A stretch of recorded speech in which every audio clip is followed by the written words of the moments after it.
지금부터 2주 전 5월 9일부터 11일까지 멕시코 칸쿤이라고 하는 곳에서 저희 교회가 소속한 교단 해외 한인 장로회 제42차 총회가 열렸습니다. 미국, 캐나다, 중남미, 유럽, 또 호주, 뉴질랜드, 일본 이런 여러 곳에서 대표들이 모였습니다. 저희 교단에 한 460개의 교회가 있고 또 목회자들이 약 970명이 있다고 그래요. 그리고 성도 수는 약 9만 명입니다. 9만 명의 우리 교인들이 있는데 그 대표들이 거기에서 모여서 저희 교회에서는 허정학 장로님 혼자만 대표로 참석을 하셨습니다. 거기에 모이신 분들 중에 일본에서 대표로 오신 8분의 목사님들을 그 총회가 끝나고 난 다음에 저희 교회가 초청을 했어요. 그래서 말씀도 듣고 또 여행도 우리가 이렇게 시켜드렸습니다. 그랜드 캐년, 브라이스 자이언 이렇게 해서 지난 주일날 오후부터 시작해서 수요일날 저녁에 돌아와서 목요일날 그들이 다시 일본으로 돌아갔습니다. 여행을 마치고 돌아온 지난주 수요일날 사실은 굉장히 피곤했기 때문에 제가 그분들 저녁 예배 참석하는 것 말고 그냥 숙소에서 쉬도록 그렇게 계획을 했는데 이분들이 아니 수요 예배가 있는데 어떻게 쉴 수가 있겠느냐고 굳이 또 참석하시겠다고 했어요. 그래서 그 중에 한 분이 설교를 하셨습니다. 그분은 후쿠시마라고 하는 곳에서 사역하시는 박금석 목사님이 설교를 하시게 되었는데 그 후쿠시마는 지금으로부터 6년 전 2011년 3월 11일에 지진으로 인해서 쓰나미가 일어나고 그 원자력 발전소가 파괴돼요. 방사능이 흘러나온 바로 그곳입니다. 지금까지 그것이 계속 방사능이 나오고 있어요. 그걸 잡지 못하고 있습니다. 그 박 목사님이 그곳에서 그 사역을 하실 때 그 일이 터졌어요. 그 원자력 발전소에서 불과 30km밖에 안 떨어져 있는 곳에 그 교회가 있었습니다. 그래서 많은 사람들이 그곳을 떠나야 된다고 했지만은 그러나 지금까지 그곳을 지키면서 그곳의 성도들과 함께 섬기고 있습니다. 수요일 저녁 예배 때 그 8분들이 같이 특순으로 찬양을 해주셨습니다. 한번 그 찬양을 우리가 이 시간 보겠습니다. 그날 참석 안 하신 분들도 많으니까 한번 일본말로도 부르고 한국말로도 불렀어요. 우리가 잘 아는 백이장 주 예수보다 더 귀한 것은 없네 찬송이었습니다. 오늘 말씀은 우리가 새롭게 창조된 것을 아는가 이런 제목입니다. 오늘 본문 말씀 중에 우리가 외우는 귀절이 17절 말씀입니다. 그런즉 누구든지 그리스도 안에 있으면 새로운 피조물이라 이전 것은 지나갔으니 보라 새 것이 되었도다. 이 말씀 많은 분들이 다 외우고 계십니다. 우리는 그리스도 안에 있으면 또 우리가 그리스도 안에 있는 것뿐만 아니라 그리스도가 우리 안에 있으면 우리는 새로운 피조물, 즉 새로운 창조물이라 그런 뜻이에요. 새로운 창조라는 재창조를 뜻하는 것입니다. 아담으로부터 내려온 첫 번째 창조가 있습니다. 우리의 조상, 우리의 할아버지, 할머니, 아버지, 어머니로부터 물려받은 우리의 삶, 그런 창조가 있습니다. 그렇지만 예수님 안에서 우리가 새 창조가 있는 것입니다. 재창조가 있는 것입니다. 그 우리의 삶의 획기적인 그 순간을 통해서 우리는 다시금 우리는 새로운 인생을 살게 되는 것입니다.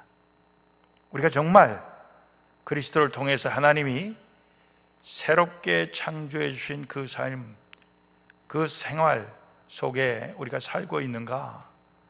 우리가 성경은 여러 가지로 우리에게 그렇게 살고 있는 삶의 모습을 보여주지만은 오늘 우리가 읽은 말씀 중에서 한 5가지만 우리가 살펴보려고 합니다. 첫 번째, 우리의 자랑하는 것, 우리의 자랑이 우리의 보이는 것으로가 아니라 우리 속에 있는 마음의 것으로 자랑을 해야 된다.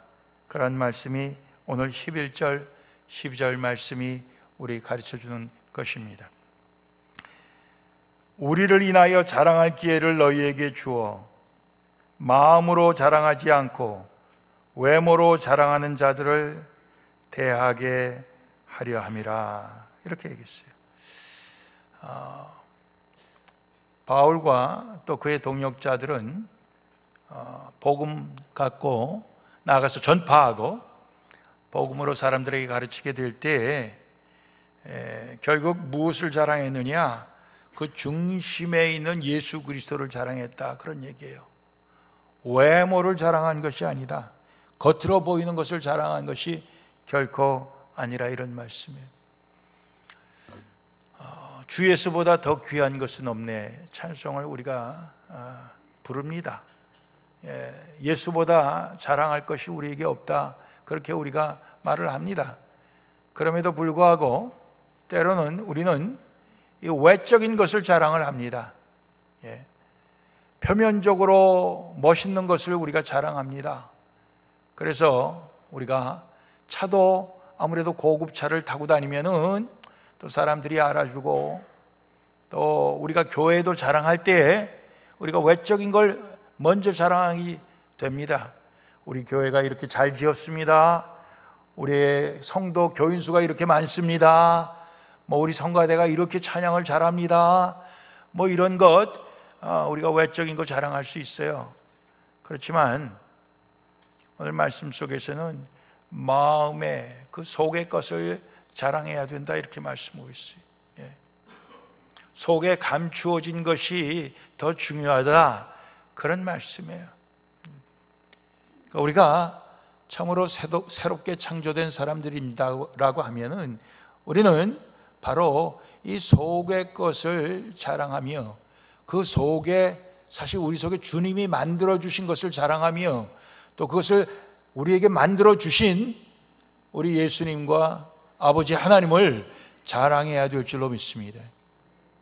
그것이 첫 번째고요. 두 번째는 우리는 예수님의 사랑에 미쳐야 합니다. 오늘 말씀은 그렇게 써 있지 않지만은 우리가 만일 미쳤어도 하나님을 위한 것이고, 미치지 않고 정신이 온전해도 너희를 위한 것이라 그랬어요. 그러니까 사도 바울과 그의 동역자들의 삶은 하나님 위한 거하고 또 우리 성도들을 위한 거, 그 두 가지예요. 근데 그것이 때로는 미친 것처럼 보인다 이거예요. 근데 그런 것은 왜 그러느냐? 그리스도의 사랑이 우리를 강권하시는도다. 그리스도의 사랑이 우리를 막 떠밀기 때문에 그렇게 된 것이다, 이런 말씀이에요. 그러면서 한 사람이 모든 사람을 대신하여 죽었은즉, 즉 예수 한 분이 우리 모두를 위해 죽었은즉 우리 모두가 예수 안에서 함께 죽은 것이라. 그리고 예수님이 모든 사람을 대하여 죽으심은 산자들로, 우리로 다시는 우리 자신을 위하여 살지 않고 우리를 대신해 죽었다가 다신 예수님을 위하여 살게 하려 함이니라 그랬습니다. 여러분들, 그 일본에서 이번에 오신 분들 8분 중에 5분이 우리 교회에서 설교를 했습니다. 토요 새벽기도회, 또 주일날 1부, 영어 예배 2부, 그리고 수요 예배는 계획에도 없었지만 또 하셨어요. 그래서 5분이 하셨어요. 그런데 그 중에 이제 지난주 2부 예배 설교하신 임동호 목사님, 용서라는 제목으로 설교를 하셨습니다. 자기가 일본에 가서 선교를 하려고 했지만은 일본 사람들을 용서할 수가 없었다는 거죠. 그 사람들을 정말 사랑할 수가 없었다는 거죠. 그러나 마지막에 그가 주님 앞에 주님으로부터 받은 1만 달란트의 그 사랑을 생각하면서 그것을 회개하고 그들을 용서하고 그들을 사랑하기로 하고 일본으로 가서 선교를 시작했다는 거예요. 그 임동호 목사님이 56세로 나이가 제일 많아요. 그리고 일부 예배 설교하신 강성원 목사님은 설교 내용은 기억이 안 나도 큰 절을 올린 거 여러분들 1부 예배 오시지 않았으니까 모르죠. 1부 예배는 이분이 나오셔서, 그분이 제일 나이가 젊어요. 41살, 막내예요. 여러분들 오늘 어버이 주일인데 여러분들 보니까 꼭 나의 아버지 어머니 같이 생각이 되어서 오늘 어버이 주일인데 절을 한번 올리고 싶습니다. 그래서 제가 앞에 있다가 절을 올리려면 내려와서 올려야지, 네, 그랬어요. 그랬더니 내려와서 저 바닥에서 이쪽으로 한번 저쪽으로 한번 그렇게 절을 했어요. 그게 강성원 목사님이에요. 제가 예수님이 제자들의 발을 씻기면서 내가 선생인데 너희에게 이렇게 했으니 너희도 이와 같이 해라, 한 대로 하는구나, 그렇게 생각을 했습니다. 그 다음에 영어 예배는 최연배 목사님이라고, 현재 노회장인데 그분이 영어로 설교를 하셨어요. 2부 예배 임동호 목사님이 용서라는 제목으로 말씀을 해주셨습니다.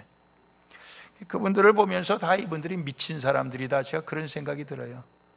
예수님에게 미친 사람들이다. 예수님의 그 사랑에 미친 사람들이다. 그래서 목숨 걸고 하는구나, 제가 그걸 느낄 수가 있었습니다. 요즘 어느 목사가 목숨 걸고 합니까? 요즘 어느 성도들이 목숨 걸고 예수를 믿습니까? 쉽지 않아요. 그런데 제가 일본에 3년 전에 방문을 했을 때 그분들에게서 그런 것을 느끼면서, 야, 우리가 정말 이렇게 예수를 믿어야 되는데 하는 큰 도전을 받았어요. 너무 그 사람들이 참 기특하고 너무 이뻐서 제가 이번에 초청을 했습니다. 우리 교회에서 여러분들을 한번 섬기게 해달라고, 그래갖고 온 거예요. 우리가 예수님의 사랑 때문에 죽을 우리가 살았습니다. 그래서 우리는 사실 더 이상 우리를 위해서 살면 안 되고 그리스도를 위해서 살고 그리스도의 말씀에 순종해서 다른 사람을 사랑하면서 살아야, 그것이 우리가 예수 안에서 거듭나고 예수 안에서 새롭게 창조된 증거라 저는 확신합니다. 세 번째는, 우리는 세상 관점이 아니라 그리스도의 관점을 갖고 살아야 됩니다. 오늘 16절 말씀에 그러므로 우리가 이제부터는 아무 사람도 육체대로 알지 아니하노라. 비록 우리가 그리스도도 육체대로 알았으나 이제부터는 이같이 알지 아니하노라. 여러분, 바울이 말이에요. 예수님을 믿기 전에는 예수님 믿는 사람들을 핍박하는 자 아니었습니까? 왜 그렇습니까? 육체대로 알았다 이거예요. 육체대로 알았다는 것은 세상적인 관점으로 알았다 그런 얘기예요. 예수를 세상적인 관점으로 볼 때는 나사렛 시골 촌구석에서 태어난 사람이고 자란 사람이고 목수의 아들, 뭐 볼 거 있습니까? 보잘것없어요.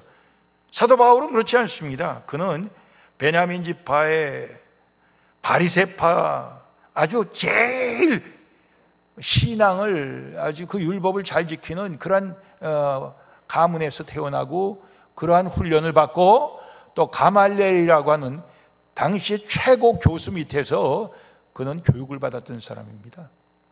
그렇기 때문에 자기가 볼 때 그 예수는 육체적인, 즉 세상적인 관점으로 볼 때는 뭐 자기보다 훨씬 낮은 사람, 인정해 줄 수 없는 그런 사람, 그렇게 옛날에는 알았었다 이거예요. 그러나 이제는 그러한 세상적인 관점으로 알지 않는, 또 다른 사람을 대할 때도 그런 세상적인 관점으로 대하지 않는다.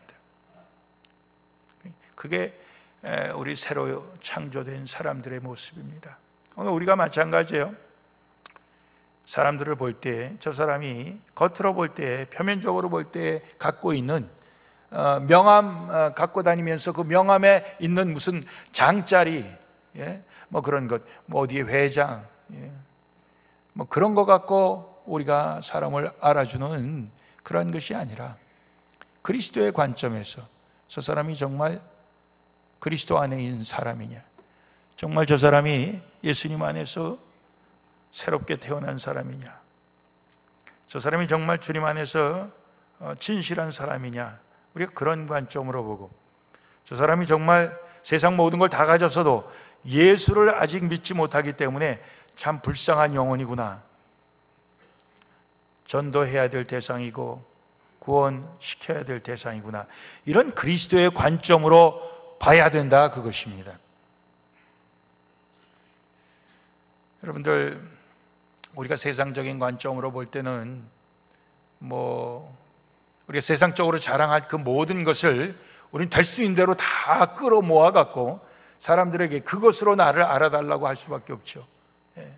그러나 그리스도의 관점에서는 사도 바울이 얘기했듯이 내게 자랑했던, 유익했던 그 모든 것들이 이제는 다 나에게는 배설물처럼 여겨지고 오직 그리스도를 알아가는 그것이 가장 귀하고 고상하다, 그렇게 그 고백을 했습니다.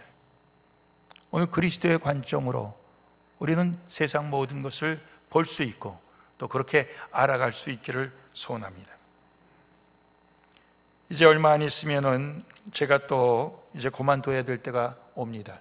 그럴 때 여러분들이 제 후임 목사님을 구할 때 세상 관점으로 구한다면 세상적으로 알아주는 그런 사람들을 뽑아야 되겠죠. 어떤 교회는 그렇게 해서 한국에서 어떤 대학교 총장하던 사람을 모셨습니다. 그러나 대학교 총장하던 그 목사님이 그 교회를 훌륭하게 목회하지 못하고 떠나셨습니다. 오히려 어려움에 빠뜨리고 떠나셨습니다. 여러분들, 세상적인 관점으로 모든 것을 우리가 보는 그 눈이 그리스도의 관점으로 바뀌어야만 될 줄로 믿습니다. 네 번째는 우리는 화목하게 하는 직책을 감당해야 합니다. 누구든지 그리스도 안에 있으면 새로운 피조물이라, 이전 것은 지나갔으니 보라 새 것이 되었도다. 새로운 창조물이 되었어요.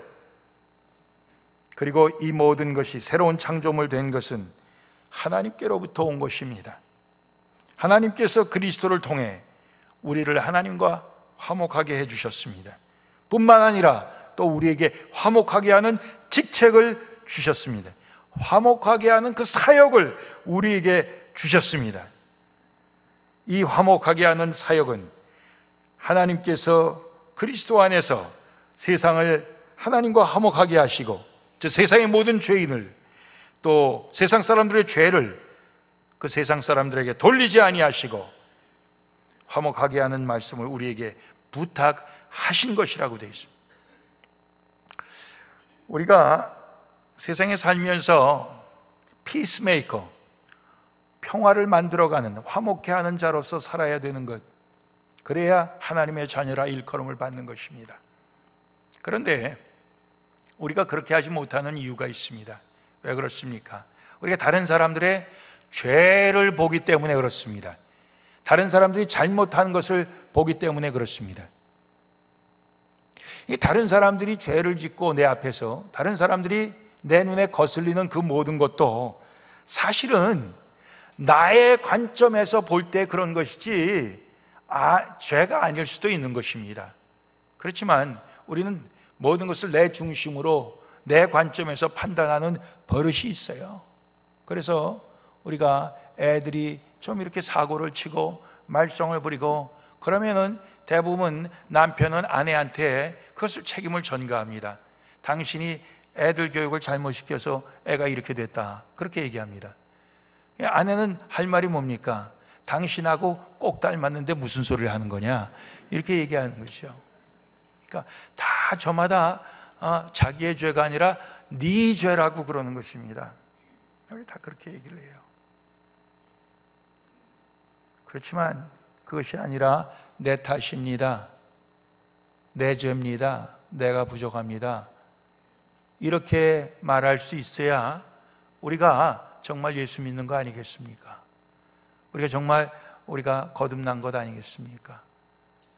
우리가 그럴 때 우리가 그러한 마음 갖고 세상을 향해 가면은 우리는 세상의 모든 원수된 것, 시기와 분쟁과 다툼이 있는 곳에 우리는 평화의 사도로서 갈 수가 있는 것입니다. 우리가 가는 곳마다 모든 것이 화평으로, 화목으로 바뀌게 될 줄로 믿습니다. 아이고, 저 사람만 오면은 또 시끄러워지겠구나. 아이고, 저 사람 가는 데마다 문제 일으키는 사람인데 그런 사람은 사실 예수 안에서 거듭난 사람, 새롭게 창조된 사람이라고 말할 수 없는 것입니다. 저도 제 선배 목사님 가운데 과거에 보니까 이분이 우리 목사님들 모임에 있으면 얘기를 하시는데 처음에는 제가 속았어요. 야, 저 사람이 정의감이 불타는 사람이구나, 그렇게 생각했습니다. 근데 나중에 알고 보니 그렇지 않아요. 다른 사람에게 외칠 때는 정의를 부르짖는데 자기는 또 할 때 보면은 말도 안 되는 짓을 하는 거예요. 그래서 내가 속았구나. 이 사람이 정의로운 사람이 아니구나. 나중에 깨달았어요. 나중에 보니까 그 사람이 가는 곳마다 시끄러워요. 그 사람이 끼는 곳마다 시끄러워요. 오늘 우리는 예수 안에서 화목하게 하는 직책을 맡았습니다. 하나님께서 우리에게 그 직책을 주셨어요. 그래서 우리가 가는 곳마다 화목해야 됩니다. 근데 화목하게 되려면은 다른 사람 이거 틀렸다 저거 틀렸다 계속해서 지적질해 갖고는 절대로 화목될 수가 없습니다. 그 모든 것을 다 내 탓입니다 하고 내가 짊어질 때 화목이 될 수 있는 것입니다. 야, 그건 나 때문에 그런 것이구나. 내가 잘못했다. 왜 예수님께서 그렇게 하셨으니까요. 우리는 화목하게 하는 직책, 화목하게 하는 이 사역, 그것을 감당해야 됩니다. 마지막으로 우리는 화목하게 하는 직책을 감당하기 위해서 늘 하나님과 화목해야 됩니다. 오늘 우리 19절까지 보았지만은 마지막 두 절이 더 있어요. 20절, 21절 보면 그 말씀 가운데는 뭐냐 하면은 너희는 하나님과 화목하라. 하나님이 죄를 알지도 못하신 자로, 즉 예수님이죠, 우리를 대신해서 죄를 삼으신 것은 우리로 하여금 저희 안에서, 예수님 안에서 하나님의 의가 되게 하려 하심이니라. 다시 말씀드리면은 우리는 늘 하나님과 화목해야 우리는 화목하게 하는 직책을 감당할 수 있어요. 근데 그 하나님과 화목하는 것은 결국 그리스도 안에서예요. 그리스도 안에서, 그리스도 안에서만이 될 수가 있는 것입니다. 그리고 그 하나님과 화목하는 것은 바로 우리가 하나님의 의로움을 받는 것입니다.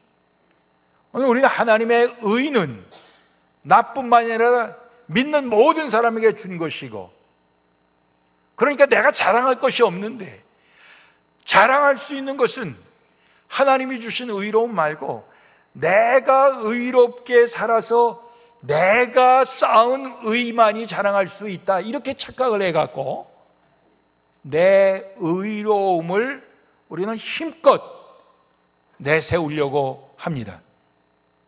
그래서 다른 사람이 무슨 잘못된 짓을 하면은 나는 그렇게 안 해, 이러면서 우리가 내가 의롭다 하는 것을 우리도 모르게 자랑을 합니다. 근데 그거 아니에요. 하나님의 의입니다. 하나님의 의. 하나님께서 예수님을 통해서 우리에게 주신 의, 우리의 죄를 사해 주셔서 우리에게 주신 의, 그 하나님의 의를 우리는 끝까지 붙들어야 되는 것입니다. 바로 그것이 하나님과 화목하는 것입니다. 하나님과 화목해야 돼. 그 하나님의 의를 붙들지 않으면 결국 내 의로움, 우리 교회에서 나만큼 바르게 사는 사람이 있으면 나와보라고 그래. 나만큼 정말 심지가 굳은 사람이 있으면 나와보라고 그래. 만약 우리가 그런 교만을 갖고 살아간다고 하면은 우리 가운데 하나님의 의가 들어갈 틈이 없어요. 그렇게 될 때는 하나님도 필요 없어요.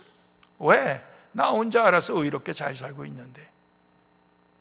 하나님과 화목할 그런 기회마저 없는 것입니다. 우리 끝까지 우리는 하나님과 화목해야 됩니다. 하나님과 평화해야 돼요. 그리고 하나님과 화목한 그것을 우리는 즐겨야 됩니다. 즐겨야 돼요. 그렇게 살게 될 때 그 삶이 오늘 주께서 말씀해 주시는 바로 그리스도 안에서 새롭게 창조된 존재, 우리들의 삶의 모습인 줄로 믿습니다. 많은 분들이 착각합니다. 교회 생활 오래 하면은 예수 잘 믿게 되고, 교회 생활 오래 하다 보면은 예수님 닮게 되고, 교회 생활 오래 하다 보면은 성숙한 믿음 갖게 되겠지, 우리가 그렇게 생각해요. 근데 그거 아닙니다. 그거 아니에요. 여러분들 교회 생활 오래 해도 변하지 않는 사람들 많이 있습니다. 왜 그렇습니까? 그리스도 안에서 새롭게 창조되었다는 것을 우리가 믿고 바로 우리 삶의 그 순간, 그런 그 확신, 그 경험, 그것이 우리 신앙의 바로 생일이라 생각하고 그때부터 나의 삶은 바뀌었다 하는 그런 획기적인 우리의 삶의 전환기가 있어야 비로소 그렇게 되는 줄로 믿습니다. 여러분들, 대를 이어서 예수를 믿어왔다, 그거 자랑할 거 하나도 없습니다. 정말 우리는 하나님의 은혜로 예수 그리스도를 통해서 우리는 새롭게 창조되었습니다. 재창조되었어요. 우리는 진화되어 가는 게 아니라 새롭게 창조되었기 때문에 우리는 주님의 백성인 것입니다. 진화되어 간다면요, 우리의 100년 삶 갖고는 우리가 정말 그렇게 변화되기가 불가능한 것입니다.